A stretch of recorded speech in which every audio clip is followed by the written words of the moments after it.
Meus irmãos e irmãs, a paz do Senhor. Eu quero dar graças a Deus por este dia que o Senhor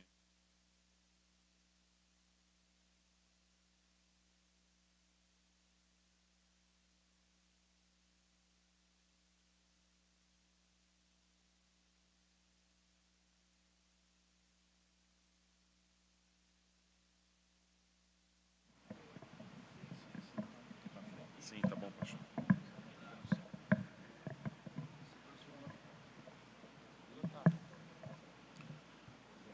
Tá bom, pastor, muito obrigado. Como estava dizendo, esse trabalho tão especial e rever o servo de Deus, pastor João Gonçalves, que é para nós ali em Hebreu Lima uma preciosidade de Deus. Ele é amigo do nosso pastor e amigo da nossa igreja e é o nosso mestre em nossas escolas bíblicas. E sendo hoje o dia do seu aniversário, o pastor Roberto não poderia faltar, pois é um prazer do nosso pastor. E como havia hoje um tratamento médico e não foi possível chegar, nos pediu para abraçar o pastor João Gonçalves. E à noite eu vou entregar a lembrança enviada pelo nosso pastor, ao pastor João Gonçalves, que está completando 67 anos, muito jovem, graças a Deus, forte, animado, um pregador, um exímio pregador da palavra de Deus, conhecedor das Escrituras, e ali em Hebreu Lima, ele é muito amado por todos nós. É amado muito mesmo. Rever nosso amigo, pastor Sóstenes, que Deus nos deu essa amizade no período que trabalhamos no Conselho de Educação e Cultura da nossa Convenção Geral. Prazer rever o servo de Deus e o Santo Ministério, essa diretoria tão querida que faz a obra de Deus neste estado, como disse o pastor Sóstenes, também no Nordeste, por onde o pastor João Gonçalves tem a oportunidade de estar. Quando o nosso pastor nos pediu para aqui estar, disse que poderíamos contribuir, cooperar com o pastor João Gonçalves nesta tarde, e veio ao meu coração um versículo para uma palavra breve nesta reunião de homens e mulheres de Deus que tem, na sua grande maioria, responsabilidades com o serviço do Senhor. A obra que é crescente aqui no estado, em todas as regiões, e sempre que é possível, os amados se reúnem nesta casa para ser abastecido, reabastecido para a caminhada que é tão dura, mas até aqui tem nos ajudado o Senhor. Acabamos de ouvir uma porção maravilhosa, de muita instrução, de muito ânimo pelo pastor Josué, da cidade de Sobral. E eu pensei no texto que está no livro do Gênesis, texto muito conhecido, o livro dos princípios de todas as coisas,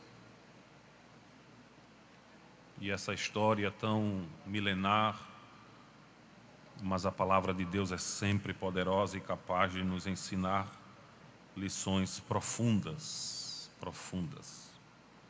Gênesis capítulo 4.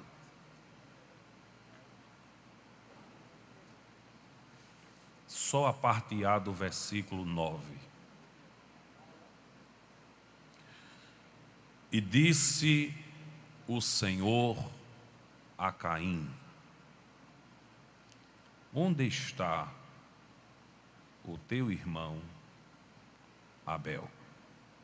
Apenas esse versículo. Esse texto, ele é solene, soleníssimo e recheado de pertinências e rege com autoridade o trabalho que fazemos para Deus. Quando eu li esse texto, eu pensei sobre o cuidado que precisamos ter com os nossos sentimentos. Vou repetir. O cuidado que precisamos ter com os nossos sentimentos. Um estudante da Bíblia disse que dentro da mesma família havia o mundo e a igreja, Caim e Abel. Caim foi um homem privilegiado. Recebeu a graça de ser o primeiro bebê humano no planeta Terra. Portanto, dos filhos de Adão, Caim é o primogênito. Evidentemente que a lei, ou cerimonial, como alguém queira chamar, da primogenitura, ela é mais conhecida lá na frente, mas ele não deixa de ser o primogênito. Não deixa de usufruir de privilégios a mais do que os seus outros irmãos. E eu disse que esse texto é solene, soleníssimo, porque este homem tinha tudo para fazer uma grande obra, mas preferiu, de foro íntimo, contrariar aquilo que estava estabelecido para o seu crescimento espiritual, social e familiar. Esse texto nos mostra que o nosso problema não está fora de nós, mas está dentro de nós. Nós somos de uma geração que, principalmente nós estudantes, os jovens, hoje universitários, acadêmicos e escolares também, de modo geral, ouviu a filosofia largamente difundida em nossa geração, em nosso mundo, que o homem é produto do meio. Mas nós não temos aqui na vida de Caim um meio corrompido. Nós não temos aqui tráfico de drogas, nós não temos aqui criminalidade crescente, não tem primos, cunhados, avós, não tem injustiça social. No entanto, esse homem, sem a aderência desse meio corrompido, dessa filosofia que não se sustenta à luz das Escrituras, comete um crime, uma ação, e eu coloquei aqui que Caim transformou a sua família em uma arena. Como o mais velho, o mais responsável, pelo menos deveria ser, o mais experiente, quem deveria delegar conselhos, instruções, disciplinas, mas Ele transformou essa ambiência familiar numa arena. Vivendo na mesma casa, filho dos mesmos pais, dormindo junto, comendo junto, tendo todas as atribuições de irmão e de família, mas resolveu transformar a sua família em uma arena. Deus nos chamou para a paz. E o texto nos mostra que este homem foi confrontado. Se você olhar na Bíblia, capítulo 4, nós temos os dois ofertantes, os dois foram para o culto. Evidentemente há uma interpretação de que Adão foi o mentor do ensinamento para os meninos, e ambos foram para o culto. E o verso 4 diz, verso 3 diz: e aconteceu ao cabo de dias que Caim trouxe do fruto da terra uma oferta para quem? Como está na sua Bíblia? Para o Senhor. Então a oferta de Caim foi para quem? Foi para Deus. E o verso 4 diz: e Abel também trouxe dos primogênitos das suas ovelhas e da sua gordura. Mas o texto faz uma distinção. E atentou o Senhor para Abel e para a sua oferta. Aqui duas coisas são aprazíveis ao Senhor, e uma está correlacionada à outra: o ofertante e a oferta. No texto anterior e no texto seguinte a esse do verso 4, se percebe que Deus não aceita nem o ofertante e nem a oferta. Verso 5 diz: mas, esse mais aqui é o designativo de oposição, é quando uma frase se opõe à outra. Mas para Caim e para a sua oferta não atentou. E qual foi o sentimento deste homem? Que poderia ser um sentimento de humildade. Ele foi confrontado por Deus. Ele poderia ter aceito a disciplina, ter reconhecido o seu erro. Mas o texto não diz isso. A Bíblia diz que ele ficou fortemente irado. E o seu semblante descaiu, desmoronou. E a palavra do Senhor no verso 6 diz: e o Senhor disse a Caim: por que te irastes? Quando eu li esse versículo, eu entendo, com os meus companheiros obreiros aqui neste dia, que Deus está oferecendo uma oportunidade.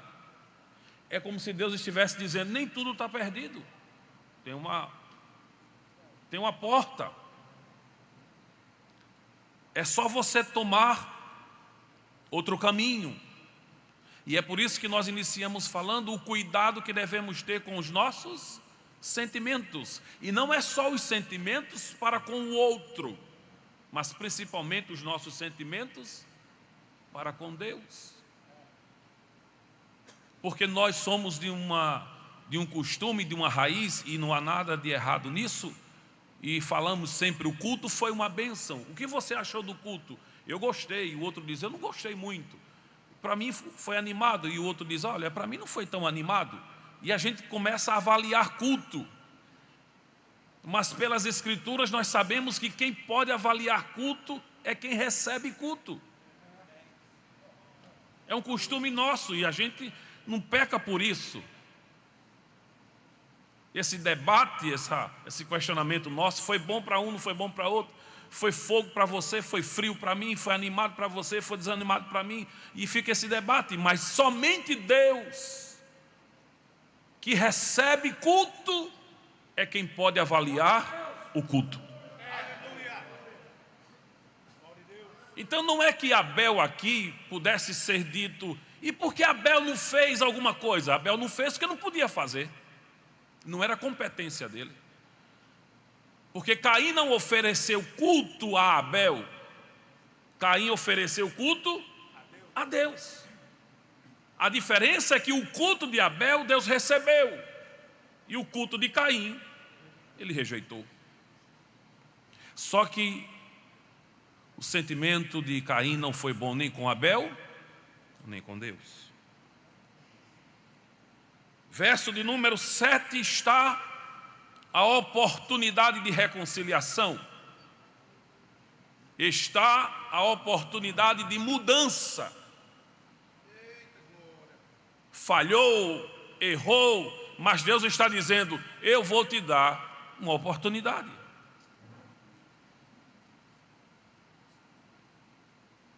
Porque tem alguém que Deus pode dizer assim, essa é a última oportunidade. E tem gente que Deus diz assim, não vou lhe dar outra oportunidade, faça certo. Soberano é Deus. Quem diz amém, meus irmãos? Amém.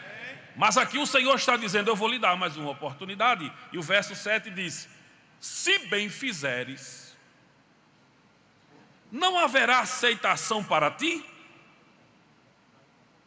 Porque Caim, o teu nome no hebraico é aquisição.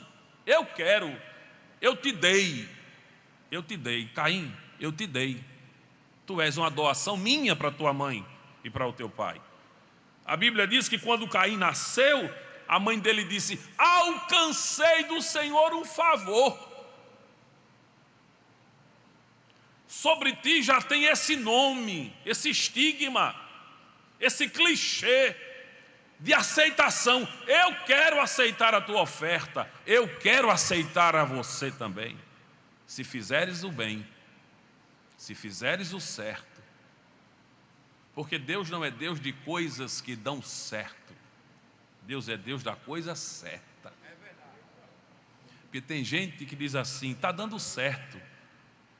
Isso aí é pragmatismo, é o certo que dá certo. Mas Deus é Deus da coisa certa.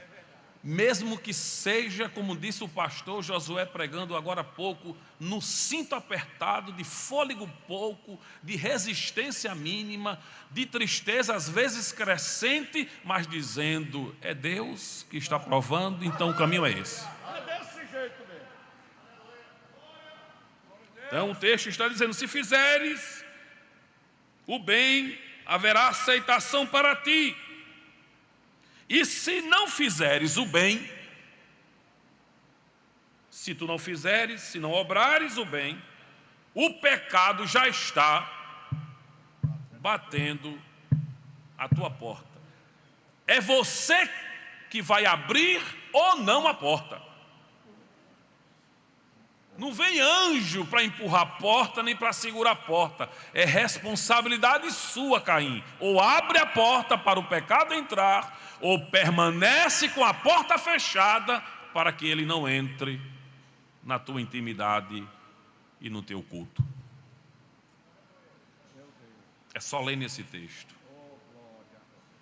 Sabe? Eu li esse texto hoje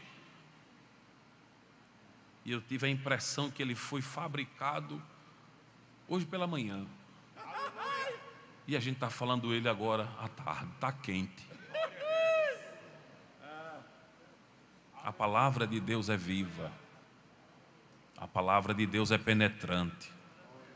A palavra de Deus é abundante. Quem pode levantar a sua mão e dar glória a Deus pela sua palavra?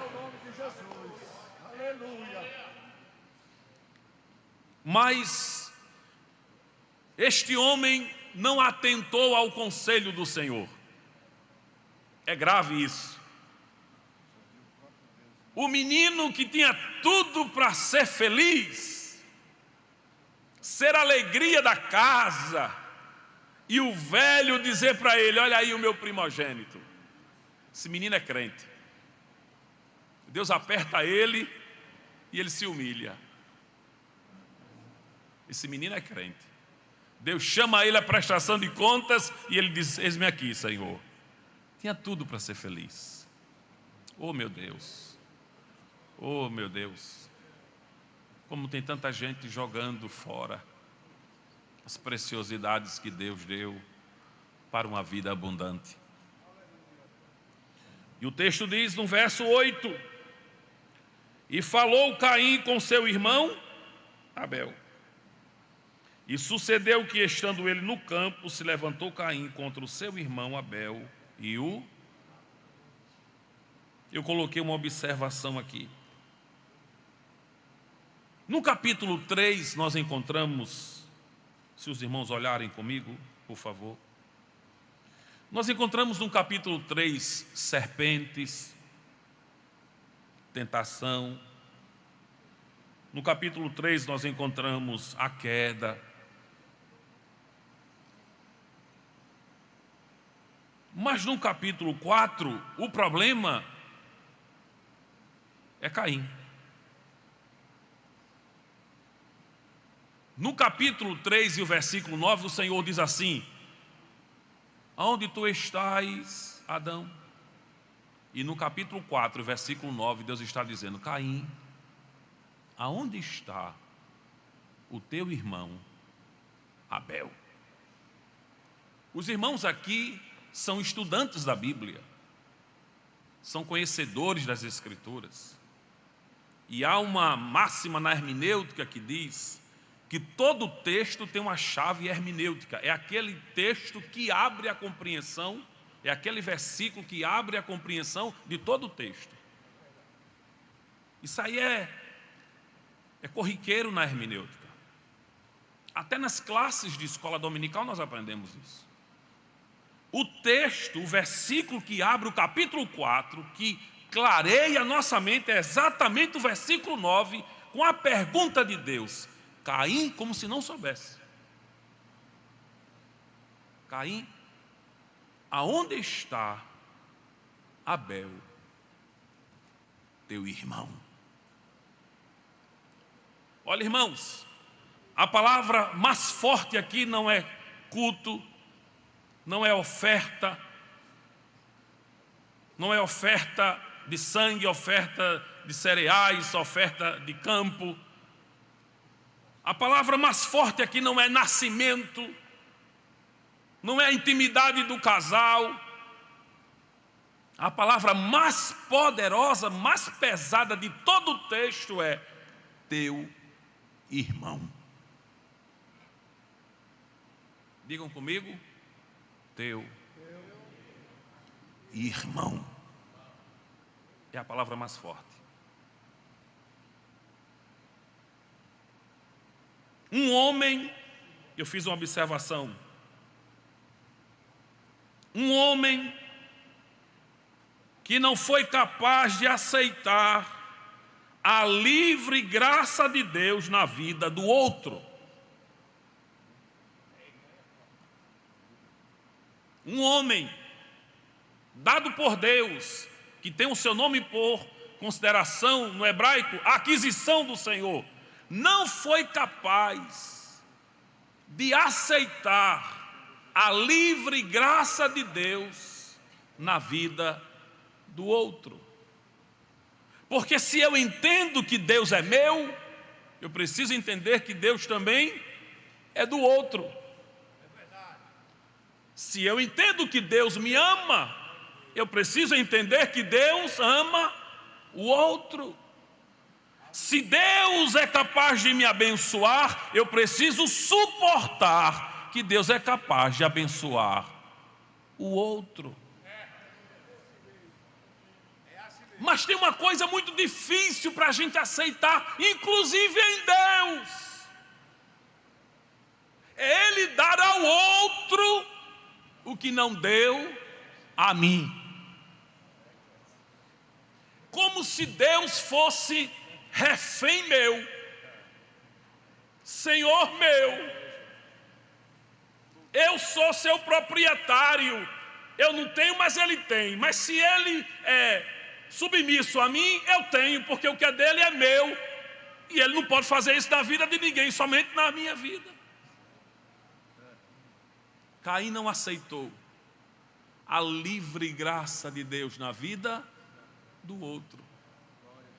E a gente é menininho nessa igreja, ouvindo as dirigentes de círculo de oração, os nossos pais espirituais dizendo: Deus faz do jeito que quer, com quem quer.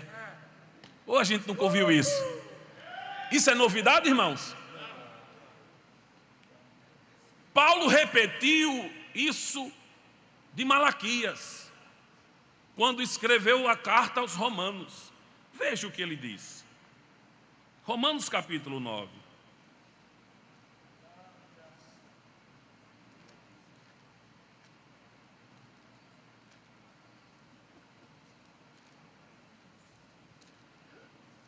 Alguém diz: fulano pode ter nascido com uma estrela na testa. Eu nunca li isso na Bíblia. Mas eu acredito que fulano nasceu debaixo de um poder chamado misericórdia de Deus. Você crê nisso? Você crê de verdade que você está aí sentado, arrumado, pastor de igreja, líder do Senhor, homem e mulher, porque você está debaixo da misericórdia de Deus? Eu nem sei, com todo respeito, querido, estimado pastor, reverendo, pastor João Gonçalves, eu nem sei se nós nos escolheríamos a nós mesmos. Eu não sei se a gente ficasse na frente do espelho e começasse dizendo: eu sou, eu posso, glória para mim, aleluia para mim. Ninguém aqui teria essa capacidade de fazer isso. Eu nem sei se você seria capaz de colocar a mão na sua própria cabeça e dissesse assim: agora eu sou pastor. É que não foi a sua mão, foi a mão da misericórdia de Deus. Eu conheci um irmão, é que os irmãos estão olhando para mim assim, eu vou descontrair um pouquinho. Conheci um irmão jovem da minha geração, que sempre o pastor Isaac consagrava os obreiros, aí veio o pastor Roberto, e ele sempre teve desejo, e nada de errado nisso, mas parece que não chegou o tempo dele. Aí quando foi um dia, ele olhou assim e disse: Senhor, não estão me chamando, não estão me apresentando, eu vou colocar a mão na minha cabeça e digo eu para mim mesmo: tu és. Bom, cada um tem seu jeito louco. Romanos capítulo 9. Veja o que é graça livre de Deus na vida do outro. Romanos capítulo 9, versículo 13. Como está escrito, Malaquias 1, 2 e 3 está escrito lá. Aí Paulo repete: como está escrito, amei Jacó e aborreci.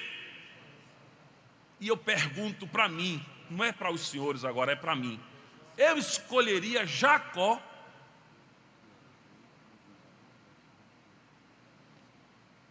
Eu colocaria Jacó para ser obreiro comigo, maestro do coral da minha igreja, tesoureiro?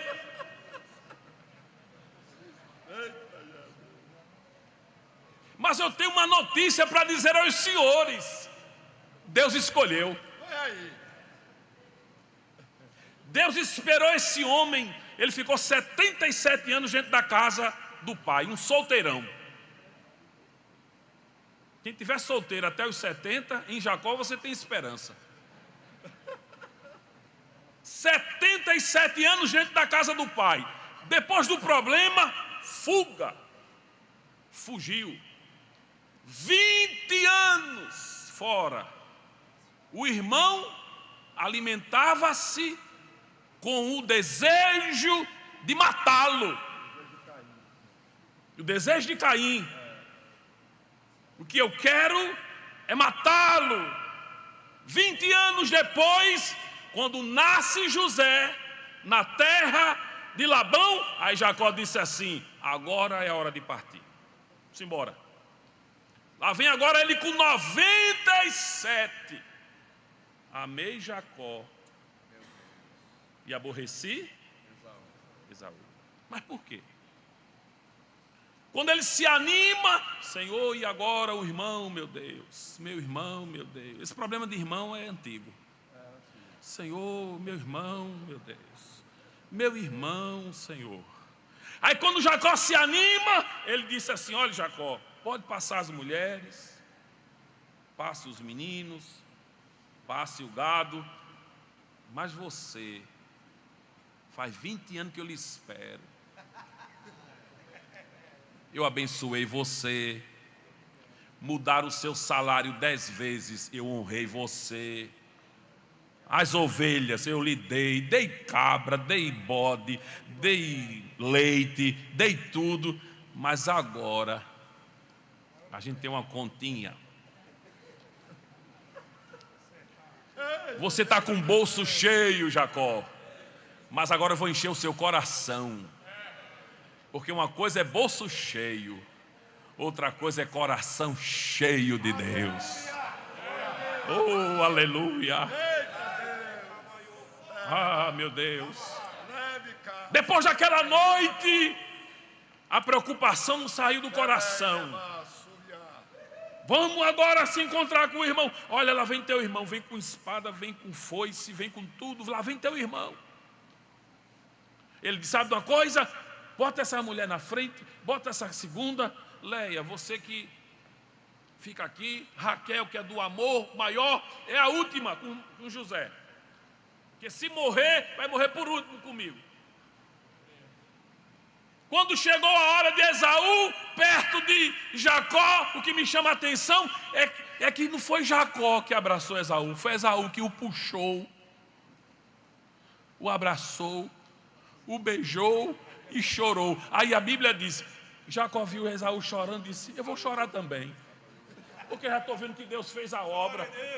E às vezes, pastor João Gonçalves, eu me pergunto, perdoe a minha juventude, pastor, eu me pergunto, aonde foi que Deus tratou com Esaú que a gente nunca viu? Que culto Esaú foi? Que círculo de oração Esaú foi? Que cruzada evangelística ele foi, levantou a mão e disse que queria aceitar Jesus. Ninguém sabe qual foi o culto, mas se sabe que em algum dia, algum momento, em alguma hora, o Espírito que estava tratando com Jacó estava tratando com Esaú.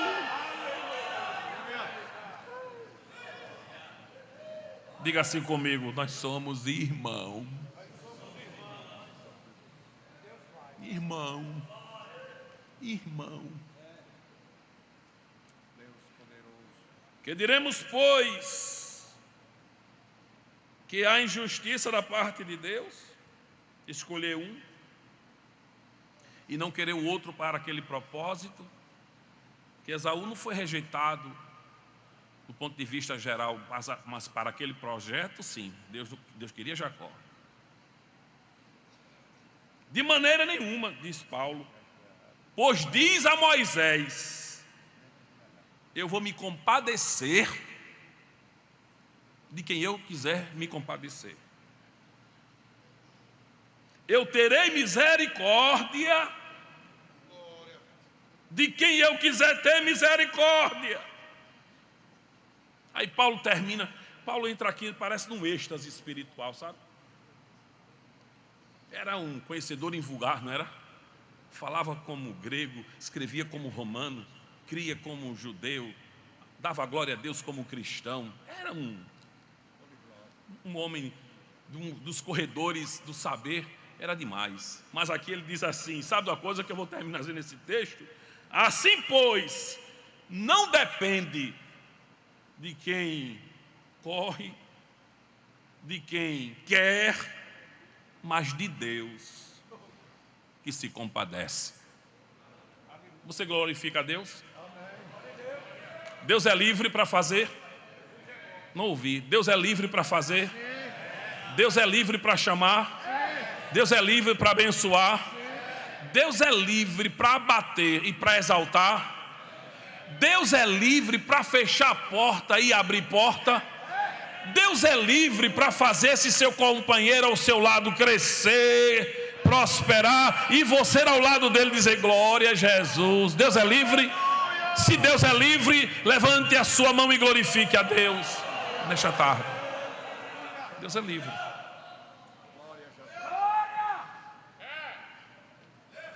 Indo para a conclusão, meus irmãos, como aplicação desse texto, nós escolhemos aqui uma história. E como aplicação de Caim e Abel, eu quero dizer o seguinte: quem censurou Caim não foi Abel, foi Deus. Quem rejeitou o culto de Caim não foi Abel, foi Deus. Quem confrontou Caim não foi Abel, foi Deus. Mas Caim matou? Foi mais fácil para Caim encarar Abel do que encarar Deus. E aqui eu quero concluir dizendo que essa doença de matar irmãos parece que pega. Se a gente tivesse aqui numa reunião, talvez, daqueles irmãos que estão iniciando na fé, ia dizer assim: está repreendido, não é? Está queimado. Mas essa doença parece que pega. Veja aí, segundo livro das Crônicas, capítulo 21. Nós temos a história de Jeorão, filho de Josafá. Sabe quantos irmãos ele tinha? 6. Azarias, Jeiel, Zacarias, Azariel, Micael e Cefatias. Agora preste atenção. Esses meninos aqui, o pai antes de morrer deu aos meninos prata, versículo 3, ouro e dons. E colocou esses meninos aqui, os 6, em cidades fortalecidas, que de alguma forma, eu não vou dizer nem diretamente, mas diretamente, contribuiu com a bênção de Deus na vida de Jeirão. Mas o texto diz assim: os meninos estão nas cidades fortalecidas, versículo 3 do capítulo 21 do segundo livro das Crônicas. Mas o texto diz: porém, o reino deu a quem? Jeorão. Por quê? Era quem? Era o primeiro. Você vai ter ouro, prata, fulano, você vai ficar naquela cidade, naquela cidade, naquela cidade, naquela cidade. Mas a você, Jeorão, eu vou dar o reino. E a Bíblia diz que quando ele subiu ao trono, com a ajuda de quem? Dos próprios irmãos e do pai. O texto sagrado diz que ele pegou a espada, porque fortalecer o reino agora é para fazer o quê? Festa. Vamos agradecer a Deus, vamos fazer festa. Porque bênção que é de um só não é bênção. Porque tem gente que não se acostuma com muito, quer tudo. E Deus não dá tudo a ninguém. Você já viu Deus dizer assim: tudo é teu? Não, tudo é de Deus. A Ele a glória, o louvor, a honra. Quem diz amém, meus irmãos? Mas tem gente que Deus dá muito e às vezes não se conforma com muito, quer tudo.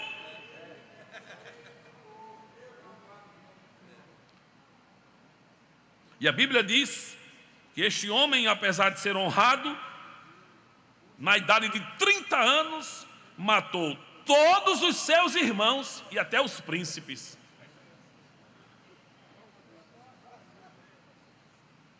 O caba ruim. Esta palavra Esta palavra me faz tremer também, porque é a palavra de Deus. E a Bíblia diz que Elias foi levantado. Eu não vou concluir o texto, porque vocês podem ler em casa, eu quero terminar a minha missão. Mas eu quero concluir na aplicação, como já falei, falando sobre a história de outra família e de outra rivalidade. A Bíblia está cheia de histórias de rivalidades de família. Veja o que diz Gênesis capítulo 37. Gênesis capítulo 37.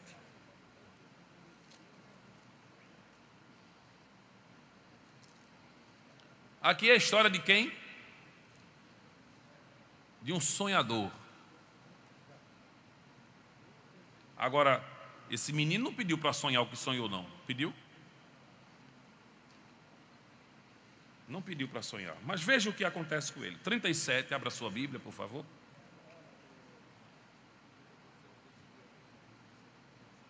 Versículo 23 diz: E aconteceu que, chegando José a seus irmãos, era o que dele? Não ouvi, era o que? Irmão.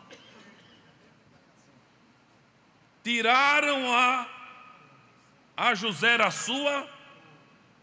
Essa roupa de José mexia muito com o emocional dos irmãos dele. Era cobiçada. Ô, coisinha para arrumar tanto problema era essa roupa.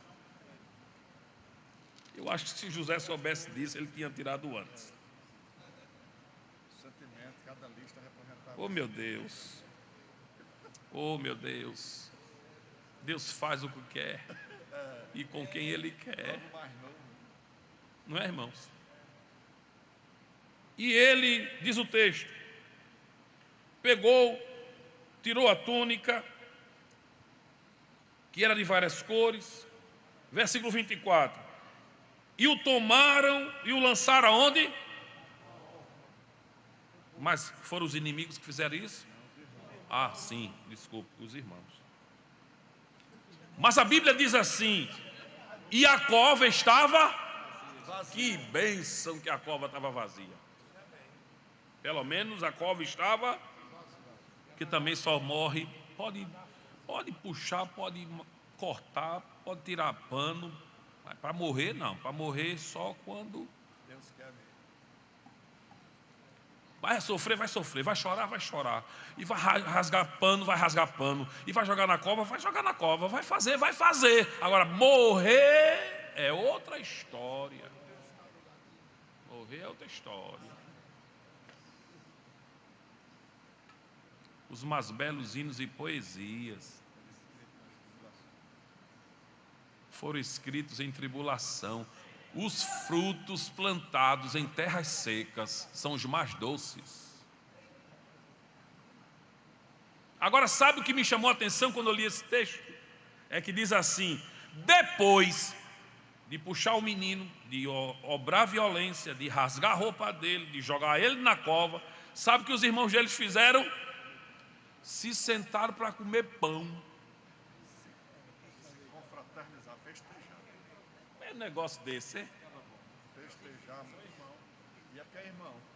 É irmão. O menino na cova, despido, emocionalmente abalado, porque estava dizendo assim: eu estou aqui por causa dos meus irmãos. Eu vim trazer comida para eles.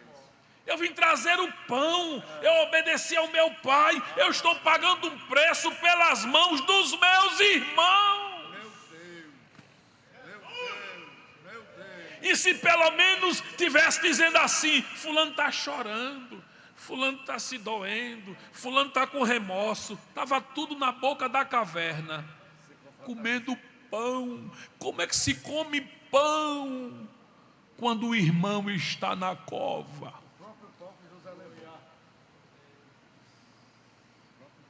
Quando o irmão está na cova, o pão é a lágrima. Davi disse assim: as minhas lágrimas me servem de mantimento dia e noite. Quando o irmão está no gemido, eu estou no gemido com ele. Mas comer pão, fazer festa, empurrar na cova e dizer assim: vencemos. Ninguém vence Deus, irmão. Não. Ninguém vence Deus. Poderoso é o Senhor. Oh, Digno de declamação minha. Oh, aleluia. Glória a Deus. Aí alguém disse assim: rapaz, vamos matar. Aí o irmão dele disse assim: se a gente matá-lo, como é que a gente vai esconder o sangue dele? Então vamos fazer o seguinte: se a gente não pode matar e esconder o sangue, vamos vendê-lo, porque este menino é nosso irmão. Verso 41. Como é que nós vamos administrar o luto? Como é que a gente vai ser carpideira, chorar de mentira, se foi a gente mesmo que operou a morte dele? Então, para a gente não passar por isso, já estamos passando por esse vexame aqui, vamos vendê-lo, porque ele é nosso. Aí eu não vou comentar mais, vamos correr. Agora vai lá para o Gênesis 45 e 4. Veja. Sai do 37 e vai para 45.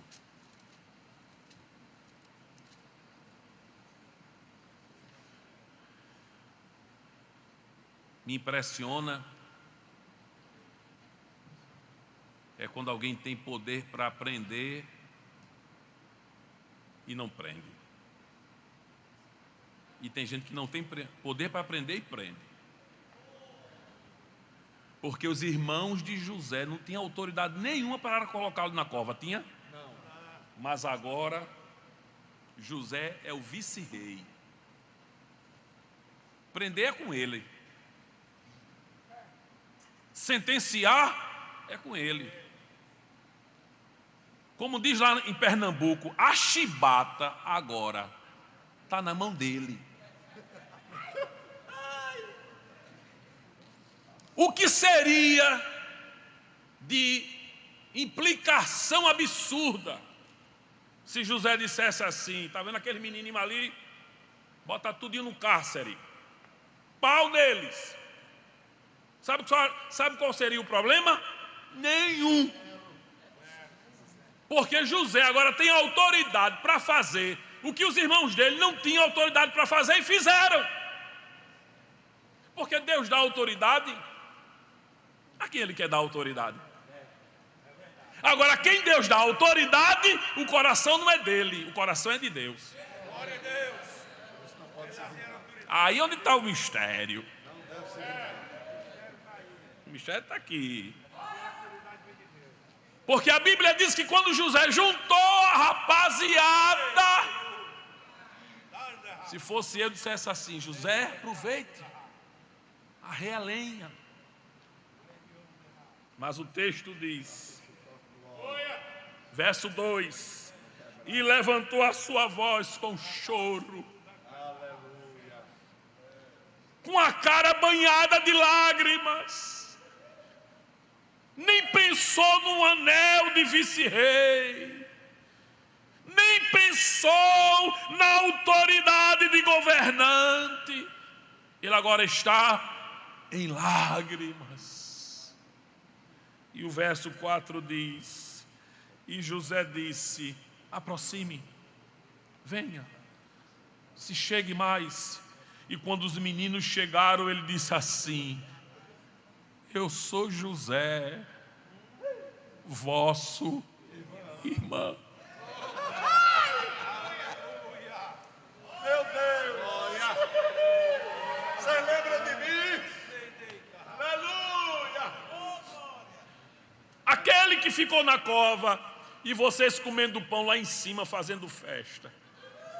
Eu sou José. Olha aí. Mas disseram que o Senhor agora é rei, que o Senhor agora manda, que o Senhor abre porta, fecha a porta. Eu sou José, vosso irmão.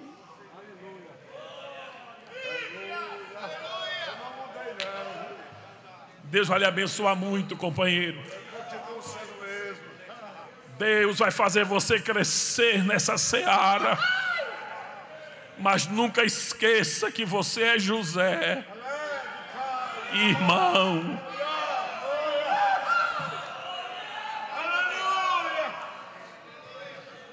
Se você se vingar, você toma o lugar de Deus. Eita glória! Se você tirar o cinto e dizer agora é comigo, você deixou de ser obreiro para ser Deus. Mas na hora que você vê a bênção de Deus na sua vida, abrace, chame para perto, faça festa e diga: eu sou José, vosso irmão.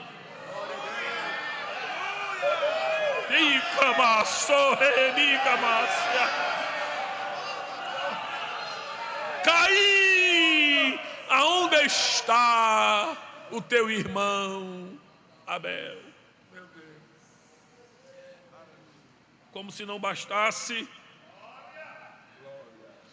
Gênesis capítulo 50 termina dizendo: Jacó morreu.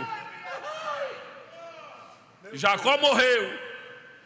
E o texto diz, no verso 15 do capítulo 50, vendo os irmãos de José que o seu pai estava morto, disseram: agora, ele não pegou a gente antes, vai pegar agora. Papai estava com a gente. O papai estava vivo. Quando José se animava, o velhinho dizia: não, José, Deus já lhe abençoou, meu filho. Não, vai pegar a gente agora. Vai. Descontar tudo. Coração é coração de Deus. José, quando viu a história, a conversa, aí no verso 19 ele disse: e José lhe disse: não temais, porque porventura estou eu no lugar de Deus. Continua o mesmo da cova é o mesmo do trono. É a mesma pessoa. Aleluia. Se mudou a roupa, mas a conduta, o caráter é o mesmo. É o mesmo José. Mas agora tem posição, o caráter é o mesmo, é irmão, é irmão, é irmão. Vós bem tentastes mal contra mim, porém Deus o tornou em bem. Pastor, me permita dizer uma palavra aqui, com a sua autorização ministerial, que o cajado é seu. Eu vou dizer uma coisa para você, meu companheiro, para os da minha idade, os mais velhos, eu não vou falar. O que você está passando é necessário. O aperto é de Deus o negócio. Por quê, pastor? É porque Deus está dizendo assim: eu vou transformar o mal em bem. E vou te dizer mais: agora, pois, não temais, eu vos sustentarei. Meu Deus. Quem me sonegou o pão, Deus me colocou na moinha para que eu diga assim: amanhã eu vou sustentar você. Você só vai passar fome se eu passar. Porque por tudo isso que eu passei, foi Deus me aprumando. porque tem coisas maiores. Levante a sua mão. Diga comigo, por favor, com a mão lá em cima. Para conservar a um povo grande. Levante a sua mão. Você está passando por tudo isso, meu irmão. E se não está passando, tem uma coisa boa que eu vou lhe dizer: vai passar. Para a conservação da vida e da prosperidade de um povo grande. Se pode, toque nesse irmãozinho perto de você e diga assim: eu sou teu irmão.